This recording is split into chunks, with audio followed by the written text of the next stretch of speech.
নারী সাফ চ্যাম্পিয়নশিপে ভারতের বিপক্ষে গ্রুপ পর্বের শেষ ম্যাচে বিধ্বস্ত হয়েছে বাংলাদেশ নারী ফুটবল দল। স্বাভাবিকভাবেই মানসিকভাবেও পিছিয়ে আছে তারা। তবে তাদের লক্ষ্য কিন্তু থাকবে ফাইনালের মঞ্চে আরও একটিবার ভারতের মুখোমুখি হওয়া। আমরা গতকাল দেখেছি যে বাংলাদেশ দল যখন হেরেছে, তারা অনেকটাই আসলে বিপর্যস্ত, মাথা নিচু করে তারা মাঠ ছেড়েছে এবং গণমাধ্যমের সাথে তারা কিন্তু কথাও বলেনি। এ থেকে বোঝা যাচ্ছে যে দলের মধ্যে আসলে বোঝাপড়ার যে অভাবটা সেটি কিন্তু ফুটে উঠেছে। এবং সেই সাথে মনিকা চাকমাকে ঘিরে যে একটা আশা ছিল সেটি কিন্তু প্রতিফলন মাঠে ঘটাতে পারেনি, অর্থাৎ মারিয়া মান্ডার সাথে তার মাঝ মাঠে যে জুটিটা হওয়ার কথা ছিল সেটি কিন্তু আসলে জমেনি। এবং তাদের এই বোঝাপড়ার অভাবটাকেই আসলে মূলত কাজে লাগিয়েছে ভারতের মেয়েরা এবং মাঝমাঠটাও দখল নিয়েছে তারা। মুহুর্মুহুর আক্রমণে তারা উঠেছে এবং তিনটি গোল কিন্তু তারা আদায় করে নিয়েছে এবং সেখান থেকে একটি কিন্তু পেনাল্টির মাধ্যমে তারা উপহার হিসেবে পেয়েছে।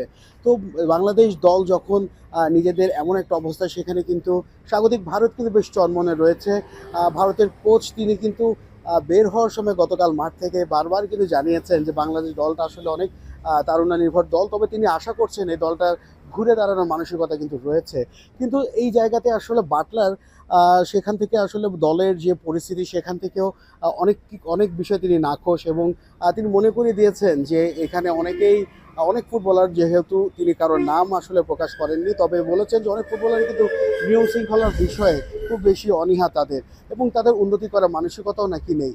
তো এখান থেকে আসলে দলের ভিতরে যে ভারসাম্যহীনতা সেটি কিন্তু বারবার প্রতিফলিত হচ্ছে।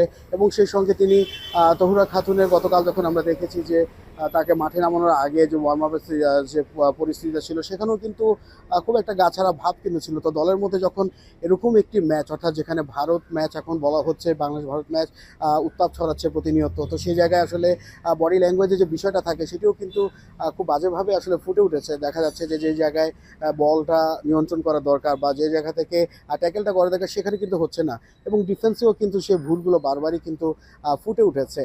তো আমরা জানি যে শিউলি আজিমও কিন্তু ইনজুরিতে ছিলেন, তিনিও ফিরেছিলেন, কিন্তু তাকে খেলানো হয়নি। তো কোচ পিটার বাটলার কিন্তু বারবারই একটি কথা মনে করিয়ে দিয়েছেন যে আফিদা খন্দকার এবং শিউলি আজিমের বিষয়টি।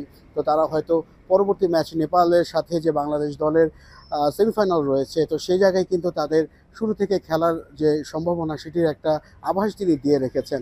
অর্থাৎ শুরুর একাদশে ডিফেন্সটাকে যদি শক্ত ভাবে না নামানো হয়, সেখানে আসলে খেসারটা দিতে হয়, যেটি বাংলাদেশ দল দিয়েছে 36 মিনিটে প্রথম গোলটি কিন্তু তারা হজম করেছে। তো সেখান থেকে কোচ পিটার বাটলার চাইছেন যে শিউলি আজিম সহ আফিদা খন্দকার, তো সব কিছু মিলেই কিন্তু তাদেরকে তৈরি করা এবং সেই সাথে এটি মনে করিয়ে দেওয়া যে এখনও পর্যন্ত কিন্তু শ্রেষ্ঠত্বের মুকুট, অর্থাৎ দক্ষিণ এশিয়ার যে শ্রেষ্ঠত্বের মুকুট সেটি কিন্তু তাদের মাথায় রয়েছে।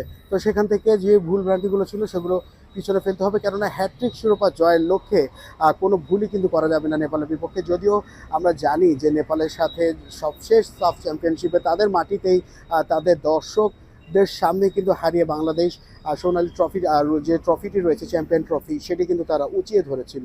তো সেই জায়গা থেকে কিন্তু আরও একটি বার নেপালের সামনে পরীক্ষা বাংলাদেশ দলের, এবং নেপালও কিন্তু চাইবে সে মধুর প্রতিশোধটা কিন্তু নিতে, কেননা ঘরের মাটিতে বারবারই তারা পরাস্ত হয়েছে বাংলাদেশ দলের কাছে।